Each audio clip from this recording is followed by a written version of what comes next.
આગળ વાત કરીએ પાટણ રાધનપુરના ડામરકા ગામમાં ગ્રામજનોને ભારે હાલાકી ભોગવવાનો વારો આવ્યો છે, કારણ કે આઝાદીના આટલા વર્ષો વીત્યા તેમ છતાં પણ આ ગામને હજુ વીજ લાઇટની સુવિધા પણ નથી મળી। આટલા વર્ષોથી ગામમાં લાઇટ જ ન હોવાથી આ વિસ્તારના ગ્રામજનો લાઇટ વિનાનું અંધકારભર્યું જીવન જીવી રહ્યા છે। રાધનપુર નગરપાલિકા હદ વિસ્તારમાં આવતું ડામરકા ગામ કે જ્યાં લગભગ 350 થી પણ વધુ મતદાન અને 500 થી પણ વધુ વસ્તી ધરાવતું ગામ છે। આ ગામના લોકો મોટા ભાગે કડિયા કામ કે છૂટક મજૂરી કરી જીવન નિર્વાહ કરે છે, પરંતુ આ વિસ્તારનું દુર્ભાગ્ય એ છે કે આધુનિક યુગમાં અને એ પણ શહેર વિસ્તારમાં આવતું હોવા છતાં આ વિસ્તારના લોકોને હજુ સુધી લાઇટની સુવિધા મળી જ નથી। લાઇટ ન હોવાને કારણે આ વિસ્તારના લોકોને અનેક તકલીફો ભોગવવી પડી રહી છે, જેમાં ઉનાળાની કાળઝાળ ગરમી પડી રહી છે। બીજી તરફ લાઇટ નહીં હોવાથી અસર વિદ્યાર્થીઓના ભવિષ્ય પર પણ પડી રહી છે, જેથી હવે આ ગામમાં પ્રકાશ ક્યારે પથરાશે તેની પર સૌ ગ્રામજનો કાગડોળે રાહ જોઈ રહ્યા છે। સમસ્યા છે, બીજું કાંઈ નથી।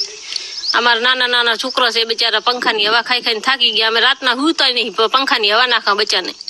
બાળકો જપતા નહીં, મચ્છર બહુ કરડે, શું કરીએ? કેવી દિવસો પસાર કરો છો? કેવી દિવસના કરા પાકિસ્તાન હિન્દુસ્તાન થયો તારની તો માંગ કરા, પણ લાઇટ જ કોઈ આપતું નથી। સરકાર ધ્યાન નથી દેતી અમારા સામે કોઈ।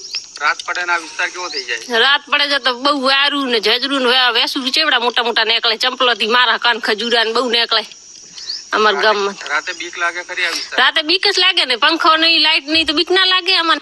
70 વર્ષ થઈ ગયા, હજી સુધી કોઈ લાઇટ ભાળી નહીં। અમારા ગઈઢિયા દાદાના દાદા જતા રહ્યા પણ લાઇટ ભાળી નહીં આજ દિવસ સુધી। કેવી રીતના દિવસ ને રાત પસાર કરો છો?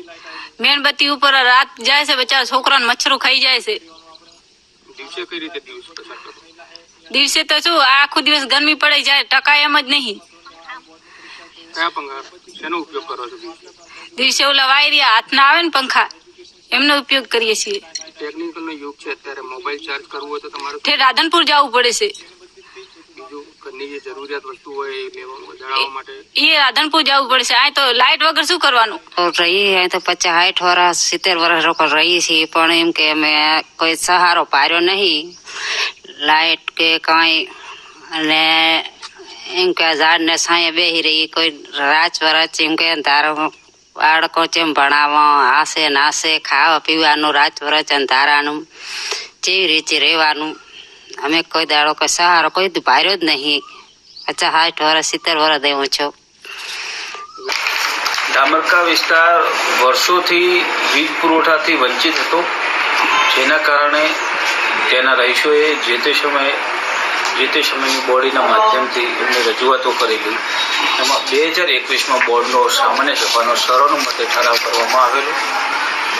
ત્યારબાદ 4/12/2023ના રોજ આપણા હાલના ચીફ ઓફિસર કલ્પેશભાઈ ભટ્ટ સાહેબ દ્વારા આ લોકોની રજૂઆત કરવાની તાત્કાલિક વીજ નાયબ કાર્યપાલક ઇજનેરને લેખિતમાં જાણ કરેલી કે ડામરકા વિસ્તારને તાત્કાલિક વીજ પુરવઠો પૂરો પાડવામાં આવે તેવી લેખિતમાં રજૂઆતો કરેલી।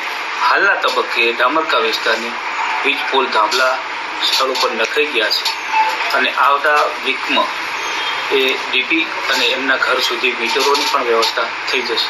એટલે આવતા વીક 10 થી 15 દિવસની અંદર વીજ ચાલુ થઈ જશે, એટલે ત્યાંના રહીશો પણ ખુશખુશાલ થઈ જશે।